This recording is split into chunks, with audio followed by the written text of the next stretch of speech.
안녕하십니까.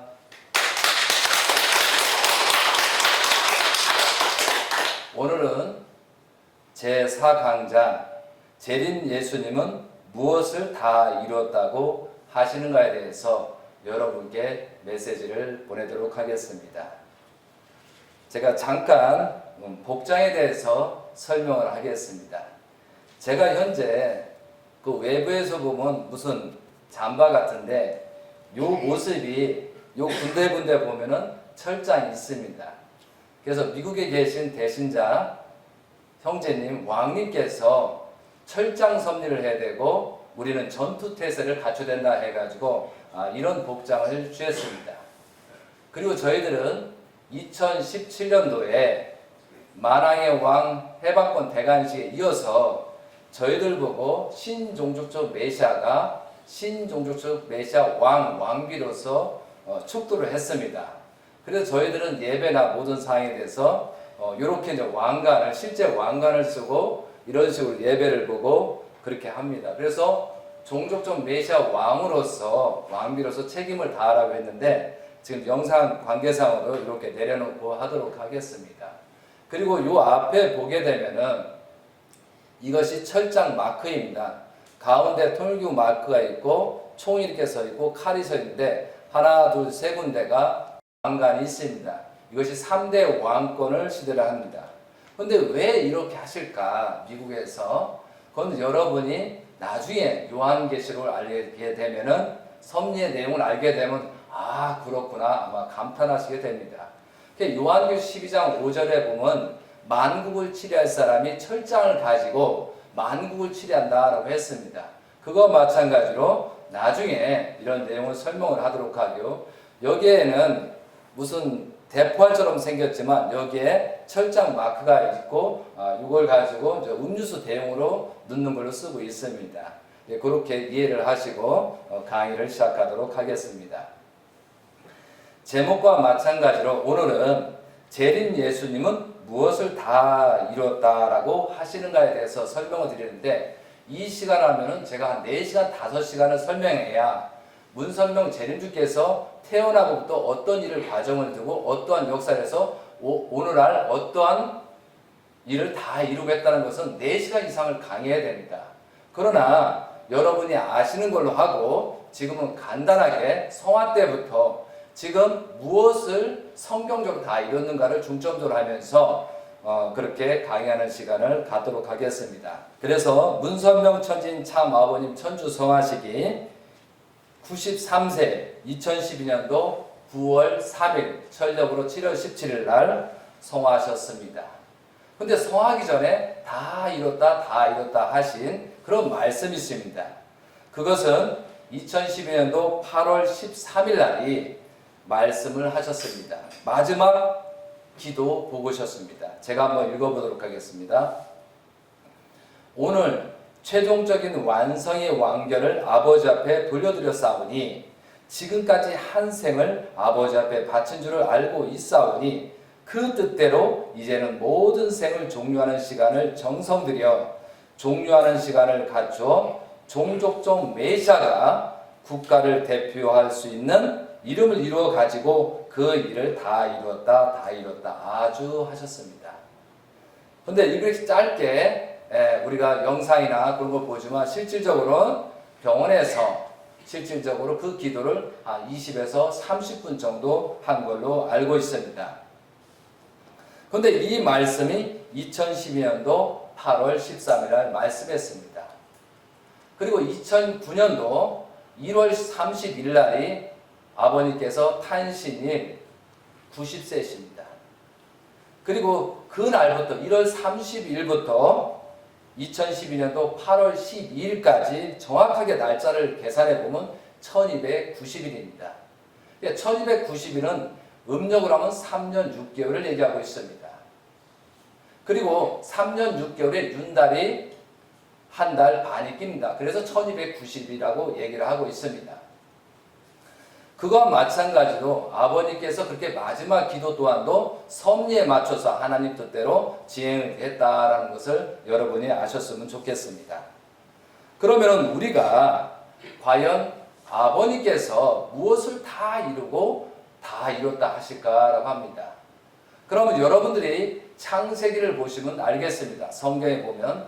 그러면 성경의 1장 27절에 하나님이 형상대로 사람을 지으시되 남자와 여자를 형상대로 지었다라는 내용이 있습니다. 간단하게 요약하면 그렇습니다. 그리고 1장 28절에 사람들은, 인간들은 어떻게 하라고요? 세육하고 번성하고 만물을 중하라. 그리고 충만하라라고 이렇게 축도를 하십니다. 그럼 여러분이 전부 다 이 내용을 알고 있습니다. 그러면은 아담과 헤아가 타락했을 때 세육하고 번성하고 만물을 주관했느냐라고 하는 것입니다. 그런데 아담과 하와는 어떻게 됐습니까? 선악과를 따먹으로 말미암아 타락이 됐습니다. 그래서 창세기 전체를 보면 1장부터 4장까지가 창조의 개념이고 타락의 경로입니다. 그리고 5장부터 재림론까지는 뭐예요? 전부 다 복기섭리라는 사실을 우리는 알고 있어야 됩니다. 그러면은 아담과 하와가 타락으로 말미암아 복기섭리를 시작한 겁니다. 그리고 4000년 후에 예수님을 보내셨습니다. 그럼 예수님은 성령으로 잉태했다고 하지만 실질적으로는 육신의 부분이 있습니다. 그러나 왜 성령으로 잉태냐면 아담과 같은 원죄가 없는 분이기 때문에 성령으로 잉태했다 해도 그 말은 정확하게 맞습니다. 그러면은 성령으로 잉태해서 원죄 없이 오신 예수님께서 개성 완성을 턴 위에 남자와 여자처럼 여자의 신부를 만나서 성혼을 해서 그리고 어린 양자치를 한 다음에 축복의 역사가 되고 또한 많은 사람들을, 타락한 인간들을 원죄를 청산짓는 것이 예수님의 사명이었습니다. 그렇지만 예수님께서는 그 기대가, 제자들이 그 기대를 세우지 못함으로 말미암아 어떻게 됐어요? 십자가의 길을 가시면서 어떻게 됐어요? 영적 구원 섭리만 하시고 다시 재림을 하겠다라고 하시고 지금 현재 2000년 역사가 오고 있습니다. 그러면 재림주님이 가장 해야 될 일이 뭐느냐? 아담과 헤와가 이루지 못한 세육하고 번성하고 가정이 완성되어 번성하고 하나님의 혈통을 연결되는 작업이 가장 중요한 부분입니다. 그것만 했을 때도 다 이뤘다 할 수 있다는 거죠. 그러면 진정으로 완성된 아담으로서 그런 모습을 갖췄느냐 이거죠. 그러나 아버님께서 93년 동안 노정을 보면 전체를, 모든 전체 하나도 오점 없이 하나님의 섭리를 주관하고 모든 채로서 하나님의 명령대로 시행을 하신 분이 재림주 문선명 아버님이십니다. 그리고 2012년도 그 전에도 모든 섭리를 축복을 시키면서 다 이뤘다 여러 가지 내용들이 있다는 사실입니다. 그것은 제가 굳이 설명을 안 하더라도 여러분이 더 알 것입니다. 근데 지금 성하고 나서 왜 이런 난리가 날까요? 과연 이런 난리가 나고 지금 혈통적인 문제가 있다, 여러 가지 문제가 있고 뭐 토일교, 가정연합에 엄청난 문제가 있잖아요. 그러면 이 문제가 있었을 때 여러분은 어떻게 대처하고 있느냐 이거죠. 그런데 2012년도 9월 3일 성하기 전에 마지막 유언이라고 했습니다. 원리 본처는 3,600명을 해라고 했습니다. 그래야 같이 간다고 그랬지만 여러분이 그렇게 하지 못하고 저 또한도 그렇게 하지 못한 죄인들이란 사실입니다. 그리고 혈통을 중심 삼고 2009년도에 만왕의 왕 하나님 해방권 대관식을 한 다음에 모든 사람 대신자로 천명한 그 기대에 대신자를 중심하고 섭리를 이뤘으면 이런 성화까지 가지 않는다는 거죠. 물론 성화라는 게 사람은 육신을 쓴 사람은 언젠가는 영계에 가게 됐습니다. 그러나 복귀섭리 관점에서 재림주님께서는 지상천국 생활을 하다가 영계에 가셔야 되기 때문에 그래서 말씀있지만 아버님 120세가 되면 대신자는 60세가 되고 신주님 3대 왕권이 36세가 됩니다. 그런 모든 섭리의 노정을 보면서 아버님께서는 고향 땅 정주에 가서 만천하가 우러러보는 그런 가운데 영계로 입문하시고 가시는 것이 이것이 정확한 답이라고 보겠습니다. 그런 내용들이 요한계시록에 정확하게 설명이 되어 있습니다. 그래서 제가 다음 시간에 요한계시록을 중점적으로 말씀을 드리겠지만 지금 이 시간은 무엇을 다 이뤘는가가 가장 중요합니다. 그런데 많은 고르바초프를 설득하고 김일성을 만나고 엄청난 세계 196개국까지 말씀을 전파했는 그 결과가 어떻게 나타나고 있는 거냐 이거죠. 그러나 다 이뤘다 중에 가장 중요한 게 뭐겠어요? 혈통입니다. 혈통. 하나님의 온전한 혈통을 만드는 것이 하나님의 목적이었는데 그것을 성취하신 문선명 재림주님이시다 이거죠. 그거와 마찬가지로 우리는 어떠한 내용으로 전개를 해서 이 작금의 사태를 막으면서 정말로 우리가 이렇게 어려운 환경에 왔는데도 정말로 회개와 용서를 빌 필요가 없을까요? 그리고 나는 중심자가 아니니까 따라만 왔는데 왜 이렇게 난리가 났냐고 지금 아우성들입니다. 그럼 예수님 시대의 십자가로 가심으로 말미암아 모든 사람이 그 죄값을 치렀습니다. 그 당시에 바리새인 제사장도 있었고 특히 세례 요한은 그렇게 많은 권력과 명분과 기적, 엄청난 권세에 있음에도 불구하고 결국은 인간적으로 판단하다 보니까 결국은 예수님을 부정해서 그 당시에 정말 예수님을 모르는 사람도 죄값을 치렀습니다. 그렇기 때문에 다시 말씀드리면 지금 이 시대는 6,000년 동안 준비한 우리다 이거죠. 재림 주수와 맞게끔 210대 조상들이 모든 조상들이 이 역사를 우리와 같은 동시대에 살고 있다는 것은 엄청난 축복이라는 사실을 여러분이 아셨으면 좋겠습니다. 그런데 수많은 사람들이 왔다 갔지만 우리처럼 축복받은 사람이 없잖아요. 정말로 우리가 이런 식으로 살다가 과연 영계에 가면 어떤 판가름이 될 것인가를 다시 한번 새길 수 있는 시간이 됐으면 좋겠습니다. 여러분들이 잘 보시는 원리강론 430페이지를 펴게 되면은 어떤 내용이 나오냐면요. 섭리의 동시성으로 본 대조표가 나옵니다. 그 대조표가 나오는데 상징 노정인 맨 끝머리 여기를 보게 되면은 야곱이 요셉을 찾아감으로 섭리가 종결됩니다. 그리고 그거와 마찬가지로 예수님 시대 재림 주제를 2000년 해서 복귀 섭리를 설명하고 있습니다. 그러면은 왜 야곱이 요셉을 찾아감으로 말미암아 섭리의 완성이라고 볼까요? 그런데 공교롭게도 지금 2012년도 9월 3일 날 성하신 이후에 올해가 7년째 7주년을 맞이하고 있습니다. 그러면은 메시아를 위한 기대는 어떻게 세울 것이냐? 제가 원리 강론을 보고 말씀을 드린 247페이지입니다. 여러분도 보시겠지만 우리가 타락 인간들이 메시아를 위한 기대는 어떻게 세우냐? 첫째요, 뭐라고 그랬죠? 믿음의 기대를 세워야 된다고 했습니다. 두 번째, 실체의 기대를 세워야 된다고 했거든요. 그럼 믿음의 기대는 뭐예요? 처음에 중심 인물을 세워야 되고, 그 다음에 조건물을 세워야 되고, 그리고 수리적인 탕감 기간이 있어야 된다 했습니다.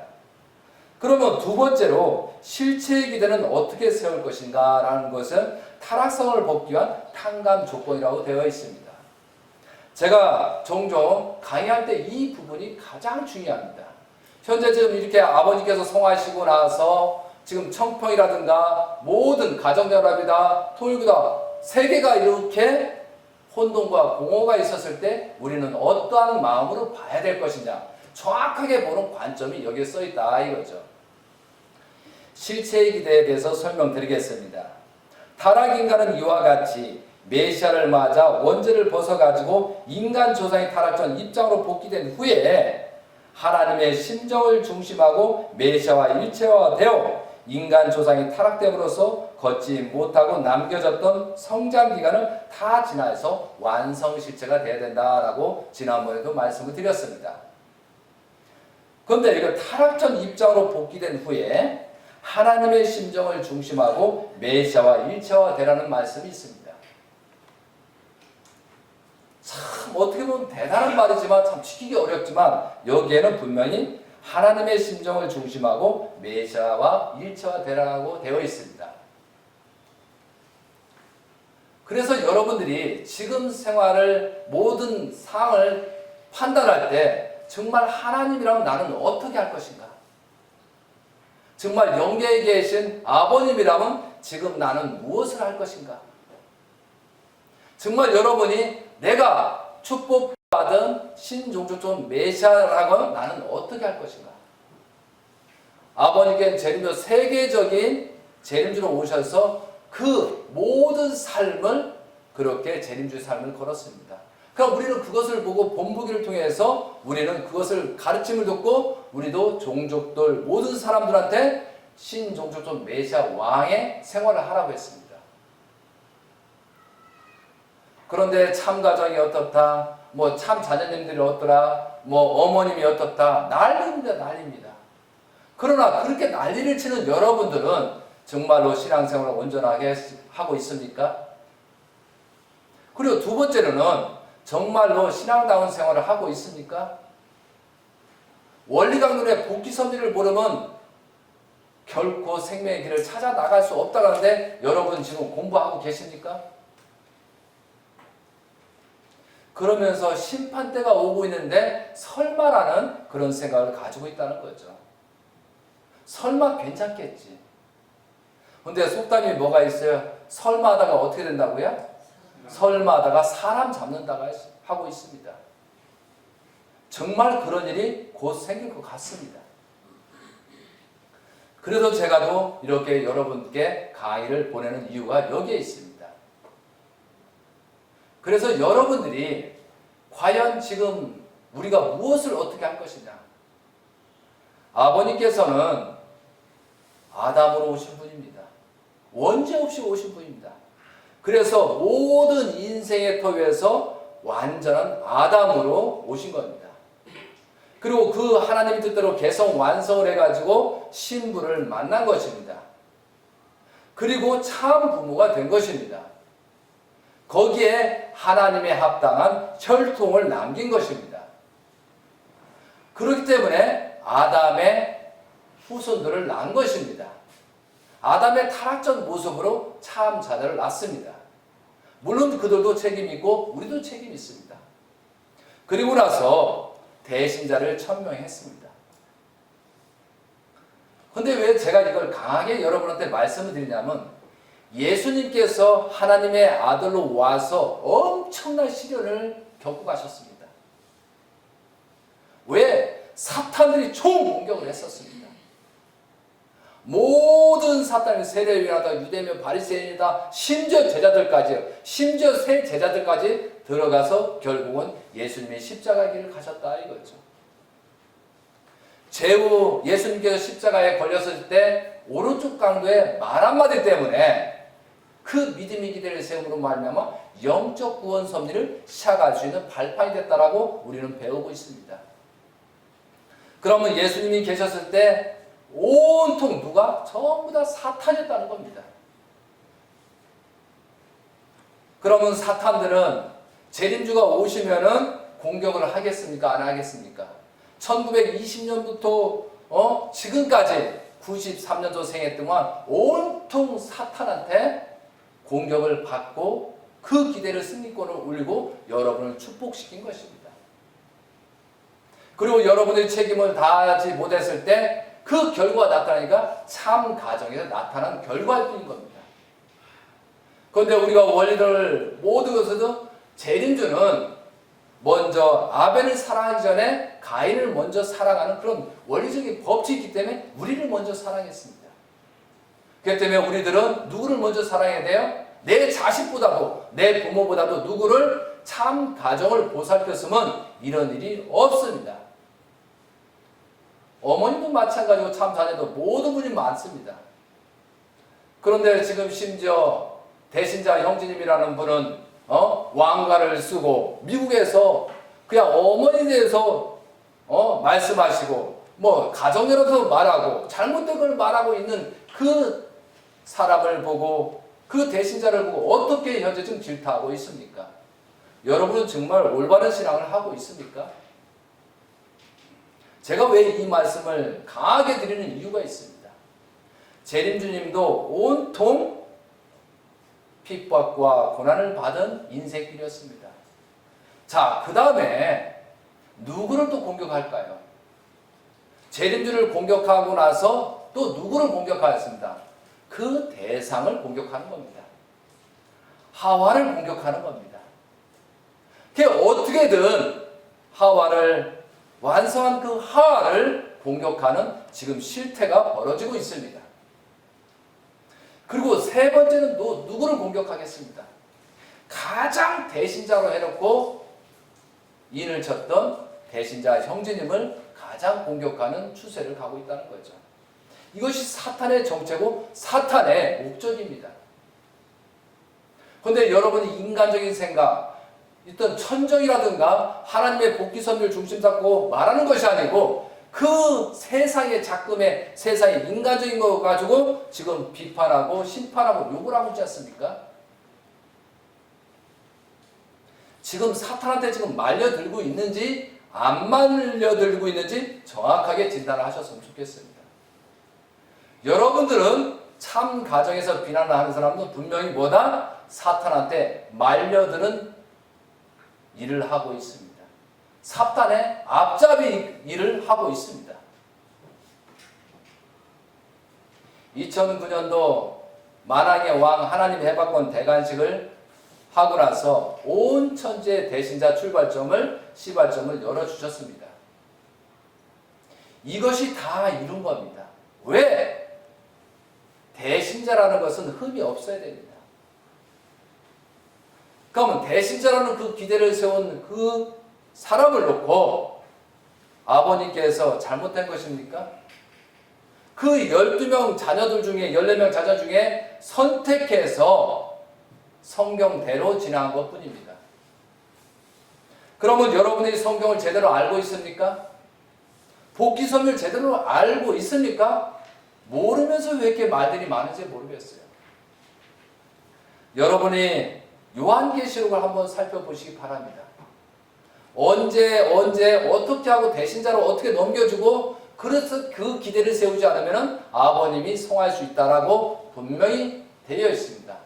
성화하지 말아야 되는데 여러분이 기대를 세우지 못하면 성화할 수밖에 없다라고 그렇게 요한계시록 11장에 표기되어 있습니다. 여러분 한번 다시 보세요. 성경을 보지 않는 분, 원리관건 볼 필요 없다. 성경 구약시대건이 볼 필요 없다. 그렇게 말하는 놈은 사탄 중에 사탄 몸입니다. 성경은 하나님의 자서전입니다. 아모스 3장 7절처럼 먼저 되어질 일을 예언했다라고 되어 있습니다. 그걸 여러분이 아셨으면 좋겠습니다. 지금 여러분들이 심각한 위기에 있습니다. 벌써 아버님이 성화하신 지 성화 7년째를 맞이하고 있습니다. 여러분은 지금 시험의 대상자들입니다. 2012년도 성화하시기 전에 뭐라고 말씀하셨습니까? 아버님께서 기원절을 맞이하기 위해서 원리보초는 3,600명 30일 교육을 승리해야 된다. 조상회원 축복시 210배까지 해야 된다. 그리고 너희들이 거듭나야 된다. 사생결단 전력투구 해야 된다. 라고 했습니다. 기원절에 갈 자가 없는데 아버님이 그 기원절을 혼자 맞이할 수 있었습니까? 그때부터는 아버님 성화로 말미암아 죄송하지만 여러분은 하나님께서 여러분을 믿을 수가 없는 존재로 전락하고 했다는 사실입니다. 과연 여러분들이 하나님이라면 본인 당사자를 믿겠습니까? 지금 하는 행위를 보고 믿겠습니까? 과연 복귀선을 진행하고 있습니까? 심각한 생각을 했으면 좋겠습니다. 여러분은 하나님의 시험을 받고 있습니다. 아버님이 성화로 말미암아 한 사람도 데려갈 자가 없다고 했기 때문에 그런 시험에 지금 놓여 있습니다. 과거에 2009년부터 12년까지 대신자 형제님께서 천복궁에서 그렇게 우아하고 멋있고 강인했을 때 지금 똑같이 하게 되면 많은 사람이 더 몇 배, 몇천 배 더 왔을 것입니다. 그러나 분명히 그 천복궁의 믿음의 기대, 실체의 기대가 잘못됐기 때문에 지금 왕님께서는 여러분을 시험하시는 거다 이거죠. 대신자로 세워놨는데 내가 어떠한 행동, 어떠한 무례, 인간적으로 이해할 수 없는 행동을 하더라도 여러분이 따라왔으면 좋겠다라고 지금 하고 있습니다. 이것이 하나님의 시험입니다.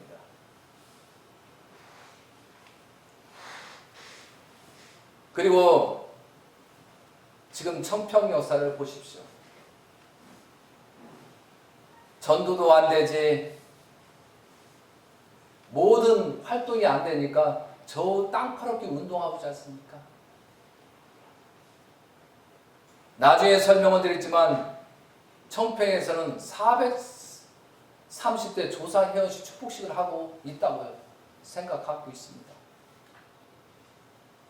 왜 430대를 할까요? 왜 아버님께서는 2012년도에 210대 조상까지만 회원 성살집 기원전을 맞이하자고 했는데 왜 지금 430대까지 했을까요? 간단하게 얘기하면 노아까지가 210대고요. 아담까지가 220대입니다. 그러면 노아 때 홍수 심판을 말미암아 전부 다 멸망시킨 아담 우에가 210대를 지금 전도한다 해서 430대를 하고 있습니다. 어처구니 없는 사건이 벌어지고 있습니다. 그러면 하나님이 심판한, 사탄이 주관하는, 누시리가 주관한 그 인간도 아닌 그 유인원들을 조상의 회원식 축복을 시켜서 지금 전쟁을 하려고 누시엘이 작전이라는 사실을 여러분이 아셨으면 좋겠습니다. 제가 아무리 강해도 어려운 사람들은 많을 것입니다. 왜? 지금 사탄의 역사가 430대 조상이죠. 모든 조상들이 악령들이 역사이기 때문에 선과 악을 분립하기 굉장히 어려운 시점이 있으니까 여러분이 심각하게 생각하셔야 됩니다. 우리가 하나님께서 창조 목적이 개성완성 그리고 번성입니다. 다 이뤘다는 것은 하나님의 창조 목적을 이룬 것을 말합니다.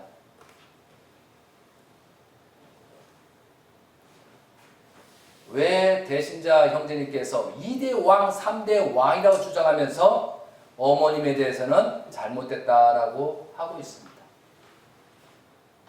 그런데 실제 어머님은 지금 많은 아버님이 원죄가 있다, 본인은 독생녀다, 구리수택이 팔아먹지, 많은 이런 사태를 벌이고 있습니다. 왜 그럴까요? 왜 그렇게 할 수밖에 없을까요? 그것을 하나님의 심정을 중심 삼고 가야 됩니다. 어머니가 그런 하는 행동은 나 따라오면 죽는다라고 지금 하시고 있는 것뿐입니다. 정말로 아버님 성화부터 회개하고 용서를 빌고 대신자 형제님을 중심 삼고 3대 왕권을 중심 삼고 가라고 말하는 것입니다. 제가 왜 성화 7년을 자꾸 얘기하느냐? 심각한 때입니다. 지금은 교차하는 시점입니다. 말세는 때가 있다고 했습니다.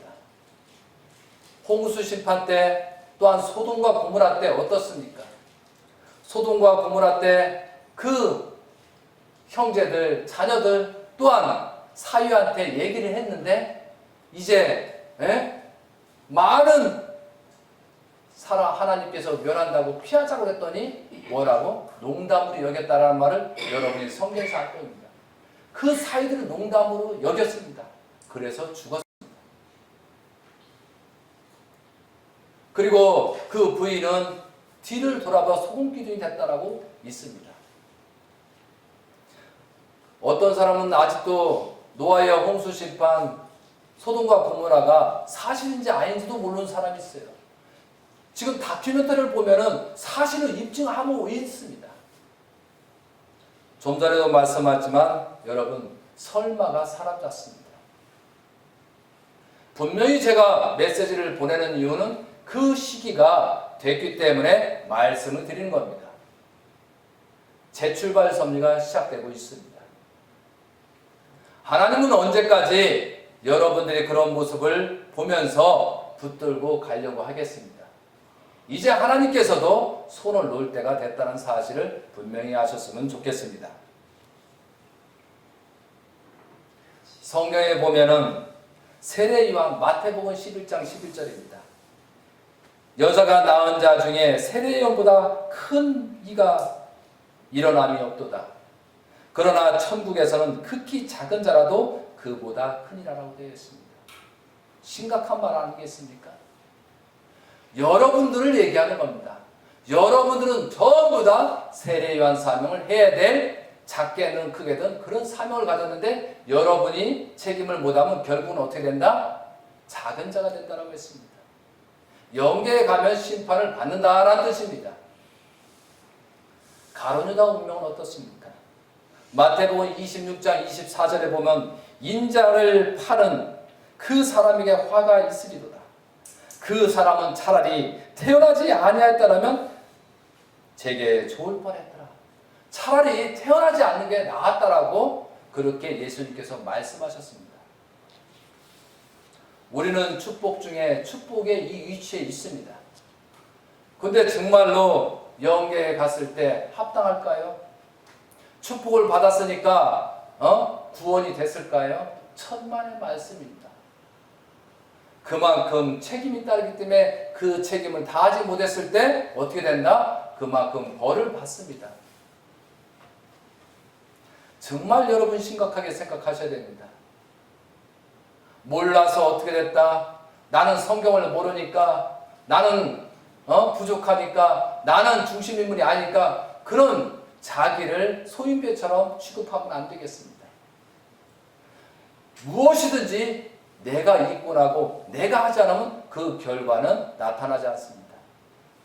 우리가 타락론을 보면은 탕감 조건은 누가 세운다? 자기 스스로 세워야 된다 했어요. 아무리 누가 얘기해도 세워주지 않습니다. 우리가 죄 중에 연대죄라는 게 있습니다. 옆 사람이 잘못하면 내 자신이 피해를 봅니다. 남의 피해까지는 가지 않도록 우리가 하지 않겠습니까? 다시 말씀드리지만 예수님 시대 때 특히 제자들이 잘못함으로 말미암아 유대 민족이 멸종을 당했습니다. 그 선량한 사람들까지 전부 다 모르고 다 당한 겁니다. 그거와 마찬가지로 지금도 그런 시대를 맞이하고 있습니다. 다시 한번 말씀하고 부탁드리겠습니다. 2019년도 8월 17일 성화 7주년입니다. 엄청난 전후에 작용이 생깁니다. 완전히 선악을 분립하면서 영계와 육계가 움직인다고 요한계시록 13장, 14장, 17장, 18장에 정확하게 기록이 되어 있습니다. 여러분 그 심판의 대상이 돼서는 안 되지 않습니까? 대신자이신 형제님, 2대 왕님, 3대 왕권께서는 왜 여러분한테 그렇게 얘기를 하느냐? 살리기 위해서 그렇게 외치고 있습니다. 톨교에 소속된 대신자가 아닙니다. 온 세계를 통일하기 위한 그런 조건을 세워나가기 위한 섭리를 하고 있습니다. 우리가 복귀선언 전형노정, 본보기 노정이라고 했습니다. 야곱 노정은 아버님의 전형노정입니다. 야곱은 가정복귀를 했습니다. 그리고 모세 노정의 전형노정이라 했습니다. 모세는 애굽인을 탈주시키는 과정이었습니다. 그리고 3명의 왕들을 어떻게 자연굴복시켰습니다. 그런데 요셉은 어떻습니까? 요셉은 애굽에 가서 총리 대신이 돼가지고 온 나라를 평정하는 그런 역할을 했습니다.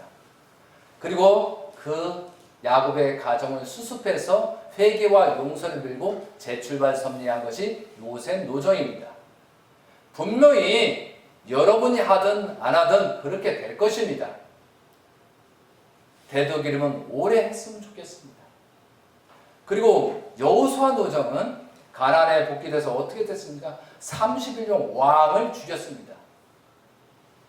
그리고 나서 가나안 복귀를 전체를 수습했습니다.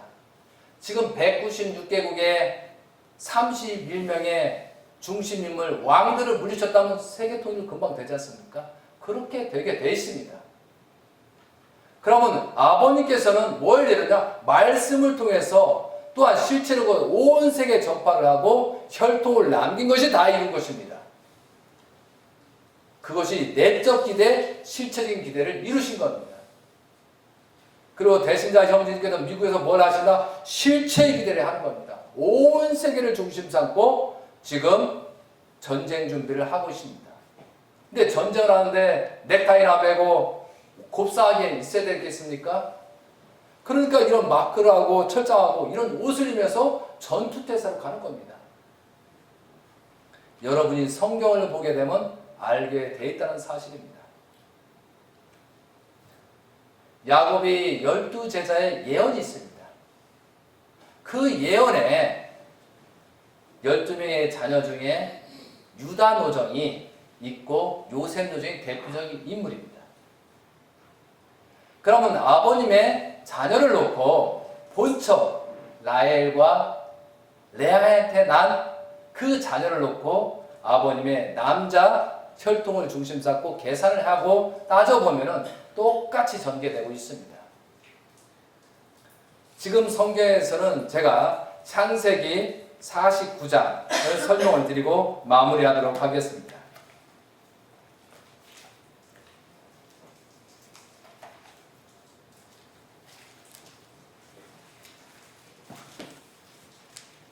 왜 그러느냐? 그러면 아버님 자녀에 대해서 예언이 없겠습니까? 그것이 여러분이 기도하시면서 창세기 49장을 보시기 바랍니다. 얼마나 똑같은지를 간단하게 설명하겠습니다. 다른 분들은 내가 설명하지 않고 여기에서는 유다만 얘기를 하겠습니다. 유다하고 요셉. 49장 8절입니다. 유다야, 너는 내 형제의 찬송이 될지라. 내 손이 내 원수의 목을 잡을 것이요 내 아버지의 아들들이 내 앞에 절하리로다. 유다는 사자 새끼로다. 내 아들아, 너는 움킨 것을 찢고 올라갔도다. 그가 엎드리고 움키름이 숫사자 같고 암사자 같으니 누가 그를 범할 수 있으랴. 이 말은 제단 이사장을 할 때의 얘기입니다. 그리고 규가 유다를 떠나지 아니하며 통치자의 지파이가 그 발 사이에서 떠나지 아니하기를 실로가 오시기까지 이르르니 그에게 모든 백성이 복종하리로다 라고 되어 있습니다. 대신자 형제님께서 섭리의 틀 하기 전까지 그렇게 경제적인 모든 외적인 조건을 세운다고 되어 있습니다. 많은 사람들이 국진님께서 지금도 잘못하고 있다고 그러는데 지금 왕님하고 형제님하고 절대적인 그 기도를 세우고 있다는 것을 저는 목격하고 있습니다. 그리고 지금 때가 됐기 때문에 여기에 규가 유다를 떠나지 아니하며 통치자의 지팡이가 그 발 사이에 떠나지 아니하기를 실로가 오시기까지 이르르니 대신자 형제님께서 기대를 세울 때까지 출발 때까지는 국진님께서 활동을 하시다가 지금은 일체를 이룬다고 되어 있습니다. 어떻게 되어 있는가 한번 볼까요? 11절.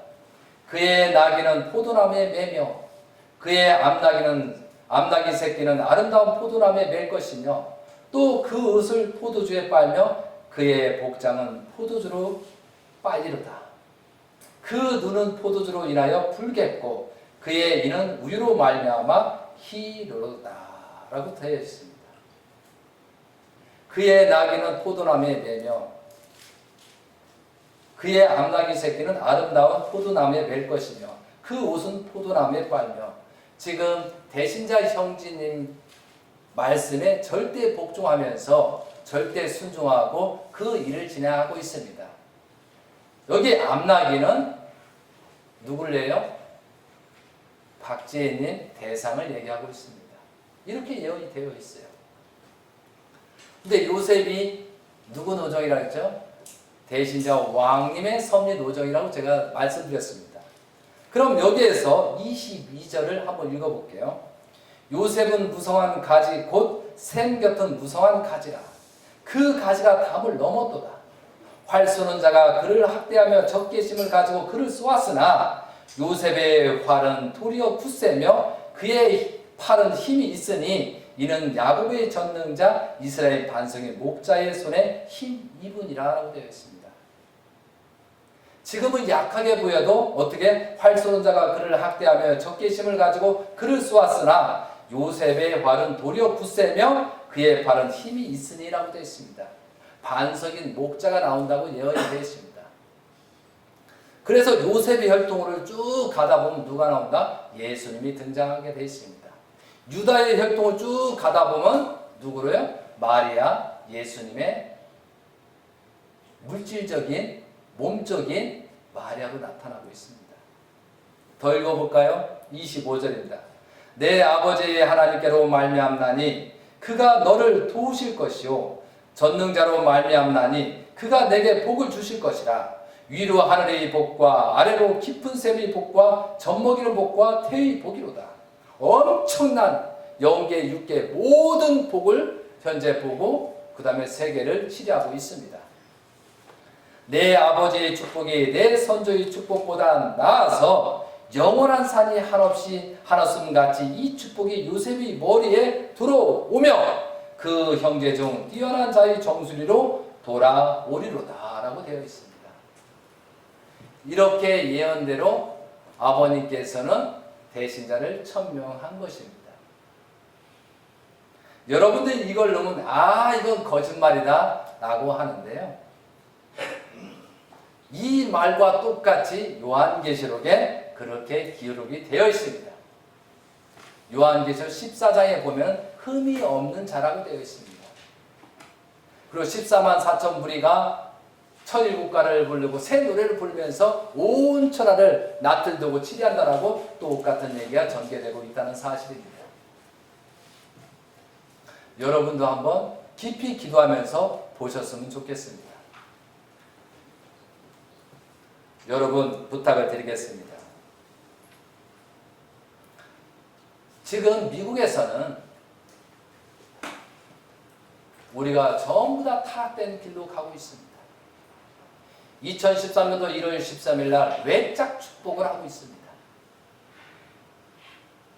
축복은 부부가 하는 것이고 완성된 참 부부가 하는 것입니다. 외짝으로 한다면 예수님도 하겠죠. 청평에서 조상 행원제 축복할 때 그냥 대모님인처럼 김모모가 직접 하면 되지 않습니까? 왜 주체와 대상을 회장들을 세워서 했는가를 깊이 생각하시기 바랍니다. 그냥 지금 나는 모르니까 귀찮아 그러면 그렇게 생각하면 결국은 죽음길을 갈 것입니다. 심각한 때에 그런 말이 나오지 않도록 해야 됩니다. 여러분, 미국에서는 참 아버님 고난꾸로 돌아온 축복식을 진행하고 있습니다. 그리고 2018년부터는 뭘 하고 있어요? 천주 천지인 참부문 천국 생명체 입적 축복식을 하고 있습니다. 여러분, 두 가지 선택의 길이 있습니다. 지금 많은 사람들이 특히 대신자 형제님께서 어머님에 대해서 현재 가정연합 또한 가정사기 연합에 말한다고 해서 함부로 말하지 마시기 바랍니다.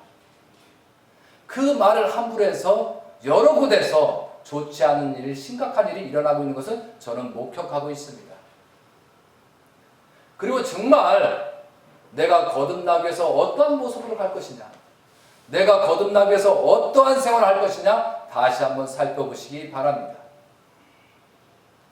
이제 성화 7주년까지 얼마 남지 않았습니다. 여러분 이렇게 가다가는 통곡하는 일이 분명히 벌어질 것입니다.